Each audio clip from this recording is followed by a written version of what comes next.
Anti-FPL freak here. What a crazy week for anti-FPL. The top managers in the league were all unable to keep their points low, with the majority getting more points than the FPL game week average of 39. We'll get into these scores in a bit, but firstly let's look at how we did. So we finished the game week with 34 points, which at first glance doesn't look great. It's a pretty high score in anti-FPL terms, but later on we'll actually see we had a pretty good week. The captaincy on McKenna absolutely did not work, and this is the player that's most owned in the anti-FPL league. He returned big with a forced clean sheet. We then had Salisu, who not only got a clean sheet, but 2 bonus points as well. That's the risk you take sometimes going big at the back. Clean sheets pop up here and there. But other than that, the rest of the team once again delivered. Nelson Semedo was a great transfer, as he was poor for Wolves, whilst Dan James came off the bench for Fulham, securing that sweet 1-pointer. I have to admit, we did get away with it with Salah not returning, as Coutinho didn't feature for Villa. And I think the McBrothers midfield duo here has been one of the key reasons for our recent form in anti-FPL. So we actually rocket up in the standings, and we have finally made it to the first page of the anti-FPL website. Clapped FC sitting pretty here in 43rd place. The motto is keep the points low and up we go. So like I mentioned earlier, this week has been absolutely crazy for anti-FPL. Just scrolling through the first page, you see a lot of big scores. So let's look at some of the shockers this week. Oslo Roughnecks, who was in 4th place last week, got 48 points, with the captaincy on McKenna and double up on Forest defense, whilst Ream and Fernandes returned.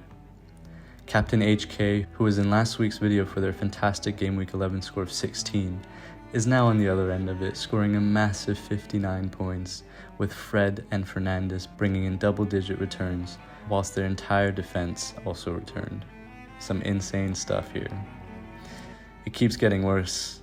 Anti-FPL, who was 44th place last week, got 67 points, the highest total for the week, excluding additional penalties.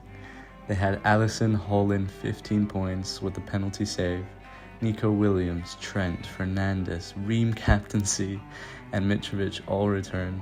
This is an absolutely insane anti-FPL score here, in what otherwise has been a decent anti-team this season.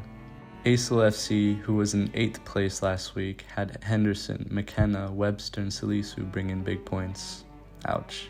And that's the thing with Kane and Salah blanking. Anting had 56 points, with Bruno and Henderson bringing in double-digit returns. Absolute nightmare of a week.